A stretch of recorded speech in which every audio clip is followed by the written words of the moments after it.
The rain had been falling since dawn, turning the sidewalks into dull mirrors that reflected the gray sky above. People hurried past without looking twice, collars pulled high, eyes fixed forward. Near the edge of the park, beside a rusted bench and a trash can overflowing with wet paper cups, an old man sat hunched beneath a torn military jacket. His beard was gray and untrimmed, his face lined with years that no one bothered to count anymore. Beside him sat a German shepherd, soaked but alert, its body tense as if guarding something precious. The man's hands rested calmly on his knees, steady despite the cold, despite the hunger, despite the stares.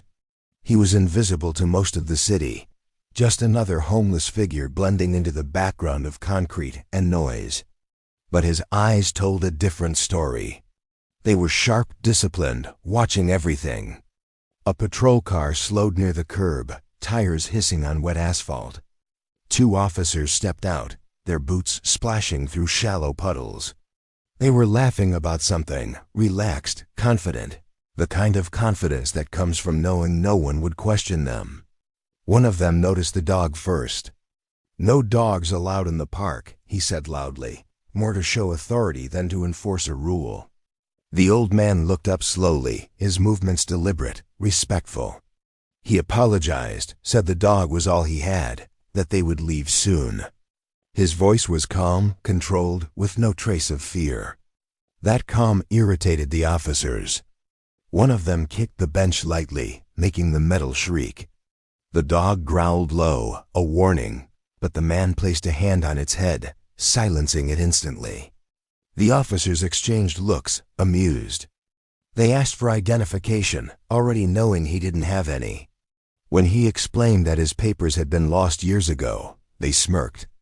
One officer circled him like a predator, mocking his jacket, mocking the dog, mocking the idea that a man like this could have once been something. The old man said nothing. Silence was something he had learned long ago, something that had kept him alive in places far more dangerous than this park. The rain intensified, drumming against the trees, against the patrol car, against memories buried deep inside him. He remembered jungles thick with humidity, the smell of salt and gun oil, the quiet signals exchanged with men who trusted him with their lives. He remembered discipline, brotherhood, missions where mistakes meant death. He remembered command. The officer's voice snapped him back to the present. They told him to move, to take his filthy dog and disappear. When he didn't move fast enough, one officer shoved him. The old man stumbled but did not fall.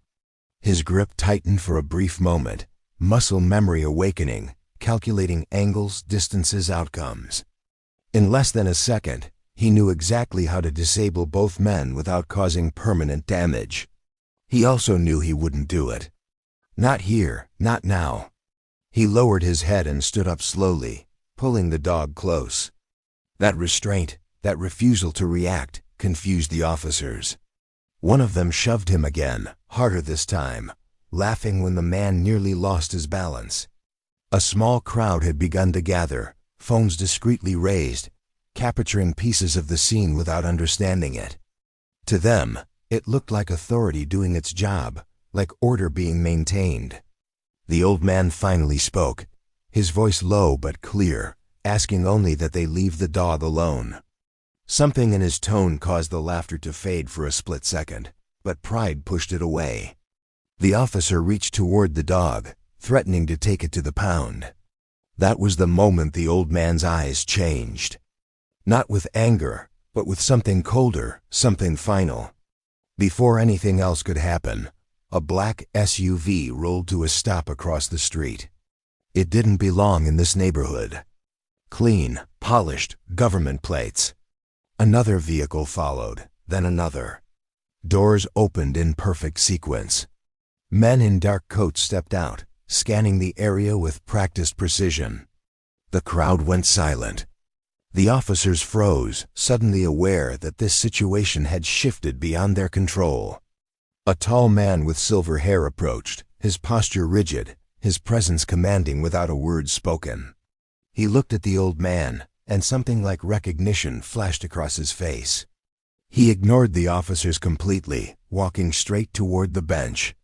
The old man straightened, instinctively, unconsciously standing at attention. The dog sat calmly at his side. The silver-haired man stopped a few feet away and, in a voice filled with respect, addressed him by a name no one there had ever heard spoken aloud. The sound of it cut through the rain like a blade. The officers stared, confused, uneasy. The old man closed his eyes briefly, as if bracing himself, then opened them and met the man's gaze. The silver-haired man saluted. It was crisp, formal, undeniable. Murmurs rippled through the crowd. The officers stiffened, suddenly unsure of everything they thought they knew. The old man returned the salute slowly, flawlessly, his movements betraying decades of training that no amount of time on the streets could erase. The silver-haired man spoke again, louder this time, his voice carrying authority that did not need to shout. He announced who the old man was, not as a homeless vagrant, not as a nobody, but as a decorated Navy SEAL veteran whose service record was known at the highest levels. He spoke of missions that were still classified, of sacrifices that would never make the news, of a loyalty that had never wavered, even when the country had. The rain seemed to soften, as if the city itself was listening. The officers' faces drained of color. One tried to speak, to explain, but the words tangled in his throat. The silver-haired man turned to them then, his expression hardening. He asked them if this was how they treated heroes now, if this was how they honored service. No one answered. The old man placed a hand on his dog's head again, grounding himself, feeling the steady heartbeat beneath his palm. He hadn't wanted this. He hadn't wanted recognition or revenge. He had learned long ago that the quiet life, even a hard one, was sometimes the only way to survive the ghosts. But standing there, soaked and exposed, he realized that silence had also allowed things like this to happen. The silver-haired man leaned closer and spoke softly, so only he could hear.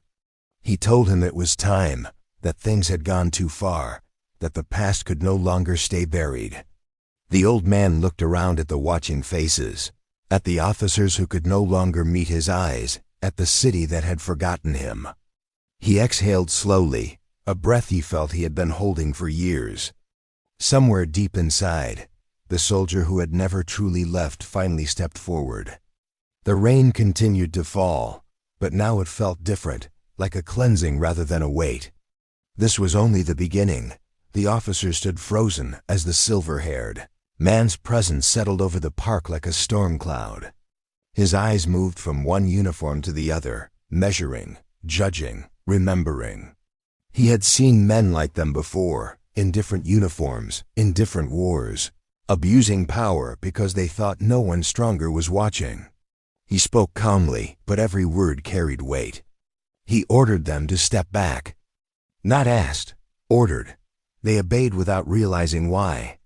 The old man remained still, his posture straight now, shoulders squared, as if years of street life had been peeled away in seconds. The dog sensed the shift too, sitting taller, ears alert but calm. The crowd whispered, phones shaking slightly in nervous hands. Someone muttered the word Admiral, unsure if they had heard it right.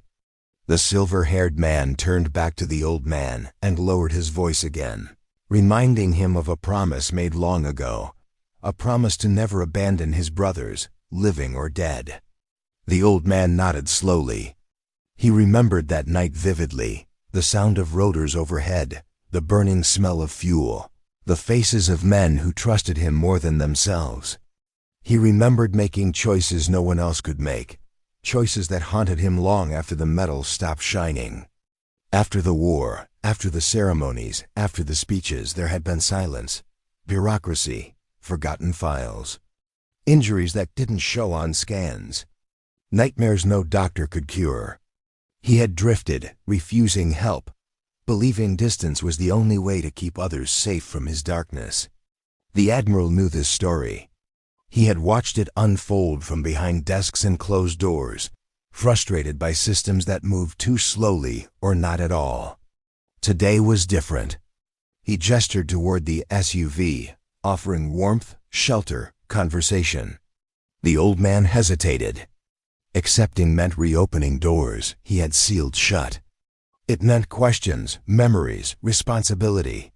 He looked down at the dog, who met his gaze without hesitation. Unwavering loyalty reflected back at him. That loyalty decided it. He took a step forward. The crowd parted instinctively. As he passed the officers, one of them finally found his voice, stammering an apology that sounded hollow even to himself. The old man didn't look at him. Forgiveness was something earned, not demanded. Inside the SUV, the world became quiet. The rain faded into a distant hum. The Admiral handed him a towel, then another for the dog. No words were spoken for a long moment. Silence again, but this time it wasn't humiliating. It was respectful. The vehicle pulled away, leaving behind stunned faces and unanswered questions. As they drove through the city, memories flickered past the window like ghosts. Streets he had once patrolled in uniform during parades. Buildings where he had received briefings. Hospitals where he had woken up not knowing the date. The Admiral finally spoke, explaining that an internal investigation had been ongoing for months, that complaints against certain officers kept surfacing and disappearing. Today's incident had been the final confirmation. Cameras, witnesses, no more deniability. The old man listened, nodding slightly. Justice was a word he treated carefully. He had seen too many versions of it. They arrived at a secure facility on the outskirts of the city, a place that didn't advertise its purpose. As he stepped out, old instincts guided his movements, scanning entrances, noting guards, assessing threats. Some of the personnel recognized him instantly. Their reactions varied from shock to quiet awe. Whispers followed him down the corridor. A doctor examined him briefly, shaking his head in disbelief at the condition of a body that had once been elite, now held together by stubborn will.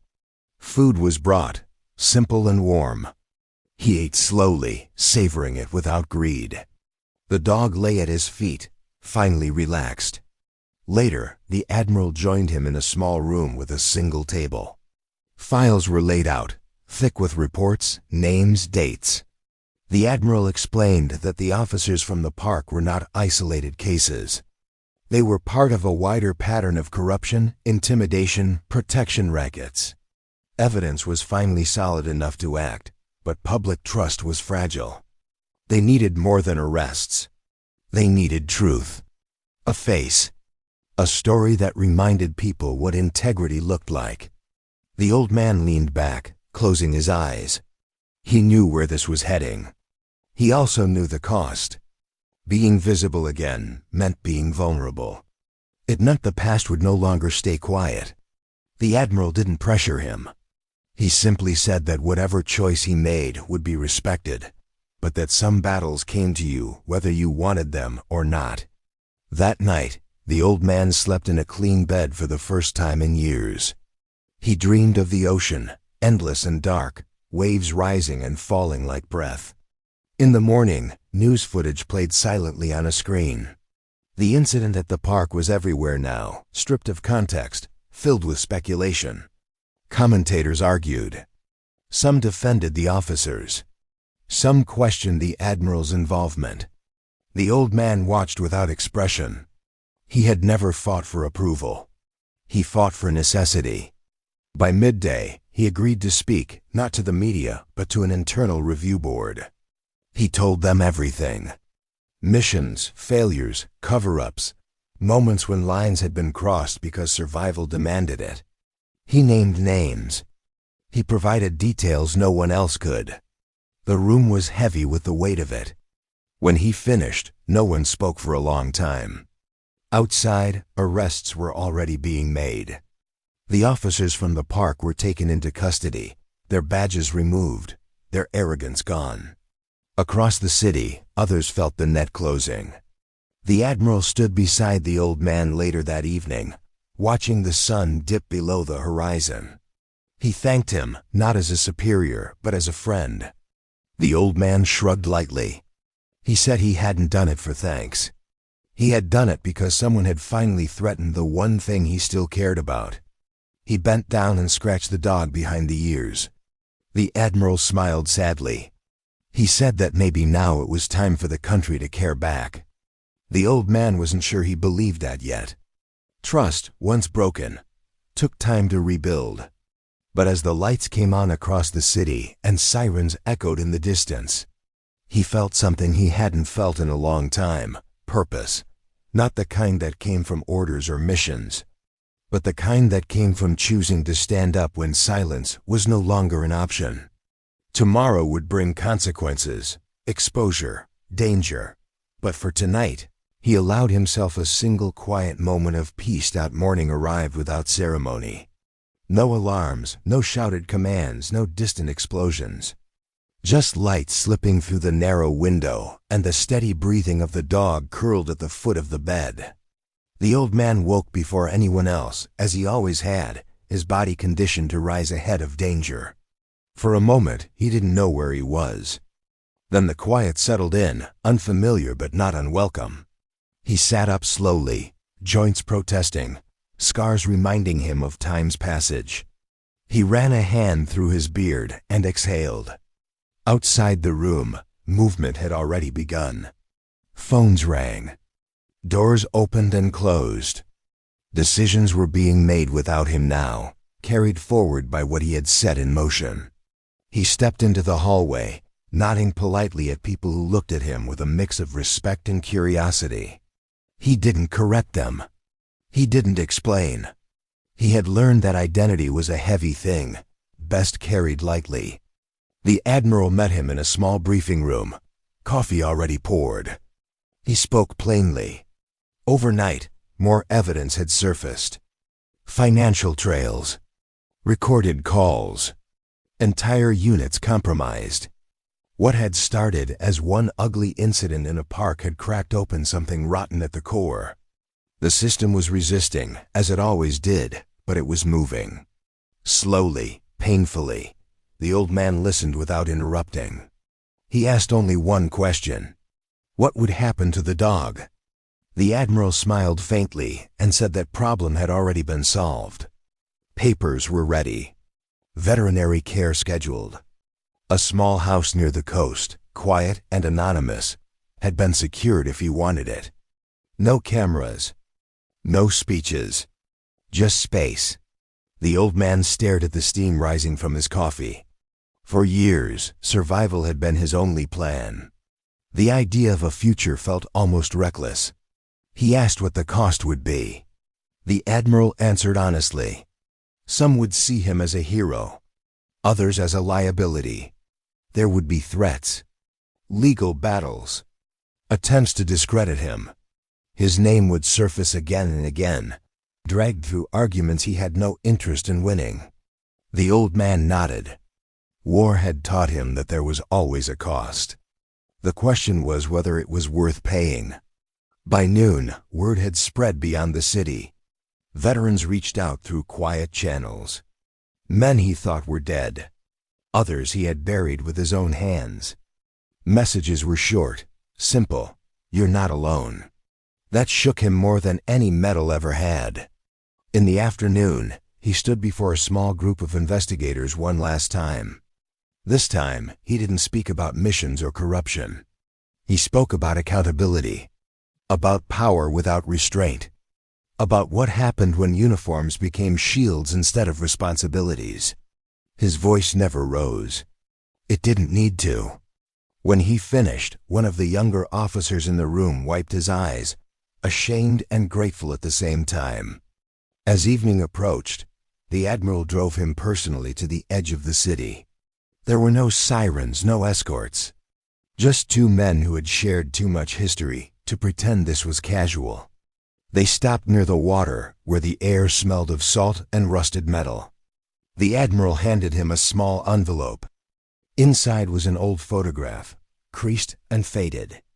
A younger version of the old man stood with a team of operators, faces hard, eyes alive. The Admiral said he had kept it as a reminder of what right looked like. The old man studied it for a long time, then tucked it into his jacket. He thanked the Admiral not for the help, but for the timing. If this had happened years earlier, he might have reacted differently, angrier, more broken. Now he was simply tired enough to choose peace. They shook hands, firm and final. The dog jumped out of the car eagerly, tail wagging as if it sensed the end of a long journey. The house near the coast was modest. Weathered wood. A porch that faced the water. No neighbors in sight. The old man walked through each room carefully, mapping it instinctively, then stopped. For the first time, he laughed softly at himself. Some habits never died. He unpacked very little. A jacket, the photograph. A simple bowl for the dog. That night, he sat on the porch, listening to waves crash against unseen rocks. The dog lay beside him, head on his boot. News played faintly from a radio inside. More arrests. More resignations. Arguments about reform. He turned it off. The world would do what it always did, with or without his attention. Days passed. Then weeks. He repaired the fence. Walked the shoreline. Helped a fisherman one morning without being asked. People learned not to ask questions. They accepted him as he was. A quiet man with a disciplined posture and a loyal dog. Occasionally, letters arrived. Some thanked him. Some blamed him. He read them all, then burned them. Closure didn't come from words on paper. One afternoon, a group of kids approached the porch, hesitant. They asked if he had really been a soldier. He considered lying. Then he shrugged and said yes. They asked what war was like. He told them the truth, without drama. That it was loud and confusing, and mostly about protecting the person next to you. They left thoughtful, subdued. That felt like enough. One evening, as the sun bled red into the ocean, he felt the weight finally lift. Not disappear, but lighten. The past no longer pressed against him with every breath. He had faced it. Not with violence, but with presence. Somewhere in the city, systems were still grinding, corruption still searching for shadows. But cracks remained where light had entered. He scratched the dog behind the ears and smiled. He didn't need recognition. He didn't need forgiveness from strangers. He had done his duty one last time, not as a SEAL, not as a legend, but as a man who refused to look away. When night fell, the house remained dark except for a single lamp. Inside, peace settled quietly, earned the hard way. The world would remember him.